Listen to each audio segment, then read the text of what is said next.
Today, we're diving into the ancient world to explore a love story with a modern twist. Let's unravel the myth of Ariadne and see how it echoes the timeless message of "he's just not that into you." In the heart of ancient Crete, King Minos, seeking favor from the gods, made a sacred vow to Poseidon. But upon receiving a magnificent white bull, Minos' greed overcame him, and he broke his promise to sacrifice the beast. Angered, Poseidon cursed Queen Pasiphae, Minos' wife, with a burning desire for the bull. This unnatural union led to the birth of the Minotaur, a grotesque creature with a man's body and a bull's head. Confined to the dark, sprawling labyrinth designed by Daedalus, the Minotaur grew into a fearsome being, demanding human sacrifices to satiate its hunger. Princess Ariadne, witnessing this horror from her palace, grew increasingly disturbed by her father's actions and her half-brother's plight. It was in this atmosphere of fear and despair that Ariadne's fateful encounter with Theseus, the brave Athenian hero, would soon unfold. Every 9 years, a shadow falls over Athens, marking the time of the grim tribute. As a result of a long-lost battle with Crete, a heavy price is exacted. 7 boys and 7 girls, chosen by lot, are sent across the sea, their fates sealed by the Minotaur's hunger. The journey to Crete is somber, filled with tears and whispered goodbyes, as families mourn the loss of their children to the labyrinth's depths. The labyrinth, a bewildering maze of endless twists and turns, was crafted by Daedalus, its complexity ensuring no one could escape the Minotaur's grasp. Inside this dark maze, the Minotaur prowls, its roars echoing through the stone corridors, a constant reminder of its terrifying presence. The Athenian youths, trembling with fear, are left to wander the labyrinth, their hope dwindling with each passing moment. It's within these hopeless circumstances that Theseus, the Athenian prince, volunteers himself, vowing to end the cycle of sacrifice and confront the beast within.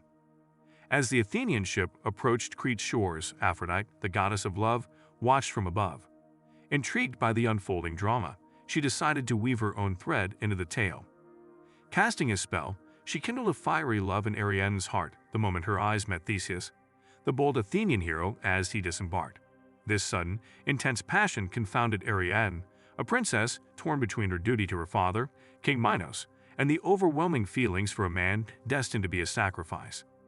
Night after night, Ariadne lay awake, her mind racing with thoughts of Theseus' courageous demeanor and kind eyes. She knew the labyrinth's secrets and the horror that awaited Theseus at the hands of her monstrous half-brother.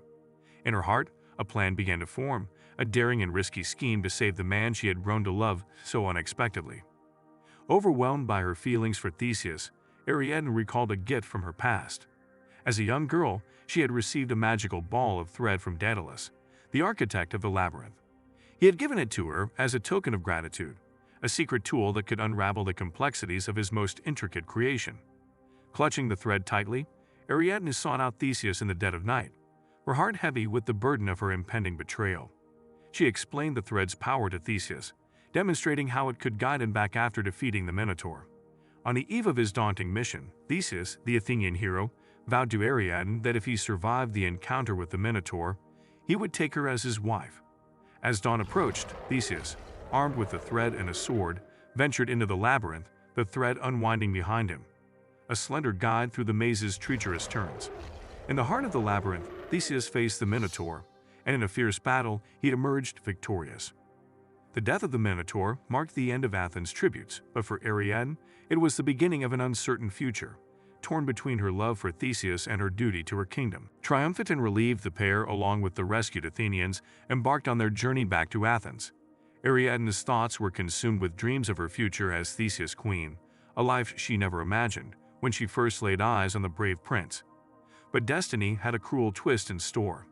Upon reaching the island of Naxos, as Ariadne lay asleep, exhausted and content in her dreams of nuptial bliss, Theseus made a fateful decision. Driven by reasons known only to him, he ordered his men to leave Naxos quietly, abandoning the sleeping princess.